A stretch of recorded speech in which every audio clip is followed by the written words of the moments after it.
Hello and welcome to Choski Review. My name is Josh Cho and this is Whiskey Review number 3. Third whiskey review is going to be on the Glenlivet 18 to finish off our expression lineup with Glenlivet from the 12-15 and the 18 now. The bottle is quite lovely. It's a pretty beautiful looking bottle, I would say. They put definitely a lot more time and care into this bottle, if you can tell. The 12 is green, and then these 2, 15, and 18 are clear. So it's nice, you can see the contents of the whiskey in the 18 and 15. And they added a nice, looks like a plastic piece of the establishing year label on the bottle, which on the other ones, the 15 and 12, it's a sticker. So this is kind of a nice, ornamental kind of object thing you can feel and touch. But other than that, pretty straightforward, same shape bottle, nice shoulders. I take that back. I would say actually, I take that back, I lied. They are different in the shape. I just actually noticed that. The 12 and 15 and 18, they all have slightly different shapes to the top of the neck. The 18 kind of has a lot more of a broader shoulder. Actually looks a lot more beefier. Looks more like more expensive, a little more higher appeal in the presentation. So I'll talk a little about the 18 before I get into my tasting notes and the nose. Went on the website again to share this with you. Glenlivet 18-year-old is the result. The richness is a result of a combination of several different cask types. The Glenlivet master distiller, Alan Winchester, has a wealth of quality casks to choose from when creating this complex expression, with American and European oak, first and second fill, all playing their parts. The European oak imparts spicy hints and brings additional complexity. First fill American oak adds tropical fruitiness. So you got a couple of different casks going on. You have the American and the European, kind of similar to what we had with the first review with our Glenlivet 12 and also the 15, except now they're adding in different kinds of, looks like they're saying first and second fill. First fill meaning the first time you pour Scotch whiskey in a ex-bourbon barrel or ex-European barrel, and that's a much more richer, intensified flavor than a second fill. So that's what's going on in the 18, and of course it's matured longer, 3 additional years from the 15. So hopefully it'll be much more intense, richer, more full-bodied whiskey. So I'm gonna go ahead and pour myself a dram. The 18 does look noticeably darker than the 12 and 15, which is the case with older whiskeys. However, I'm going to say it again, I do not know if they added any color, because it's not on the label. Something that they could do if they really wanted to assure me and other people. Okay, so I'm going to give you the nose.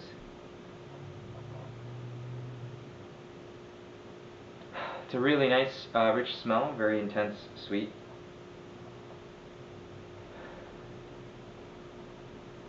Now, I did forget to mention that the ABV is slightly higher. This is 43%. 43%, just checked. And the other ones were 40%, the 12 and the 15. But even at a higher ABV, there really isn't much of a burn. I mean, 43 is also still quite low to what I normally like the ABV to be. I usually like it 46, sometimes 48. So again, it's easy to smell. It doesn't have that intense alcohol burn.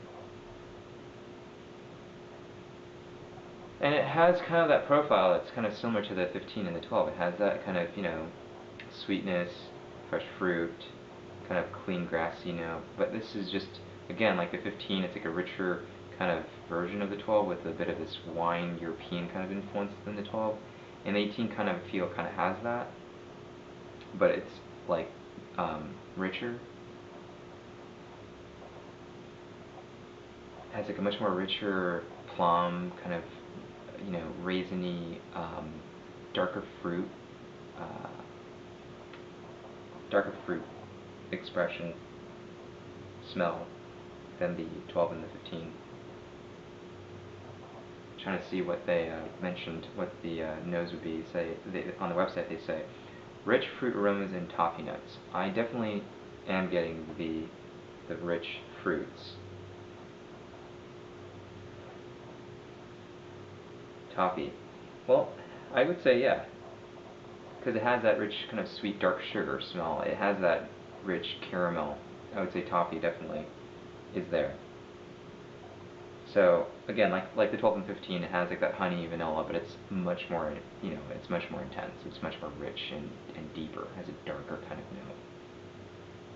I'm actually really looking forward to tasting this because I really love the way this smells. It smells great. It smells fantastic.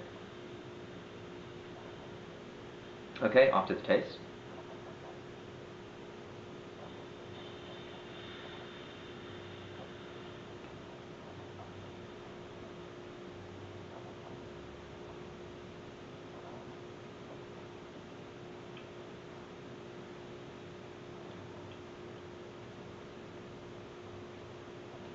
Hmm.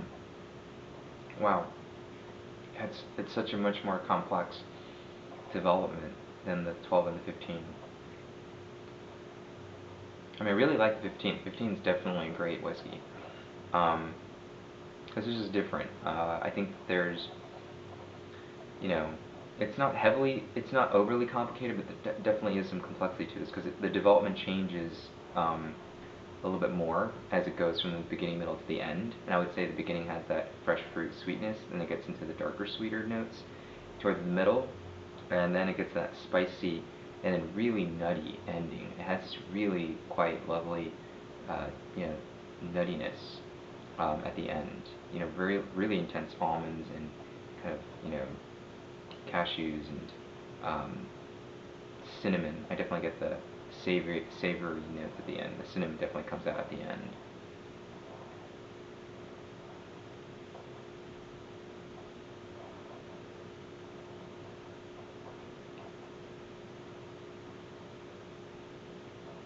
Hmm. And I get more of that oak too. That's really nice. Like it's got this really lovely wood, like old woody kind of flavor. Like I really can get a sense of being inside that barrel. It's a very woody, spicy, sweet, kind of warm. It's really nice. It's very pleasant. Uh, Vanilla and honey is there too, and yeah, definitely there's a spice to it. I think it's quite spicy, but it's not um, it's not overbearing because there's so much sweetness that goes with that spice that there's this nice kind of mixture and this balance between the spice, the kind of European cinnamon and the really sweet vanilla honey of the American bourbon. And for the first and second fill, I don't know which one goes in what, but they certainly did a really good job kind of blending those two types of wood. And the 18 is a really great result of those two expressions or two barrels in that 18 years of maturation. So as far as the Glenlivet 18, the expression is quite a great bottle, and I think that it's definitely worth getting for the price. At least I got a pretty good deal on it at Costco in Southern California. I think it was $60, $65 maybe, 60, 65, 67. So, under $70 for an 18-year-old is not a common thing. So if you're looking to go into the 18-year range, you want to kind of splurge a little bit. You want to know what an 18-year tastes like to kind of see what, a much longer maturation provides for a single malt. I would definitely recommend the Glenlivet 18. I think it's a really good entry-level kind of 18-year-old single malt. And in terms of its availability and affordability, it's pretty good. So I do recommend it. And as far as the rating for the 18-year-old out of 100, I would say I would give it an. I would say I would have to give it an 86. 86, 87. No more than an 87, but probably around there, around 86 or 87. So that's my rating. For the Glenlivet 18, that's the third expression on their base lineup, and that'll end it between these three. I might provide another review in the future between trying the three together, but I think I kind of did a good job trying to provide that information between each of these videos. In any case, I have another video coming up, and so stay tuned.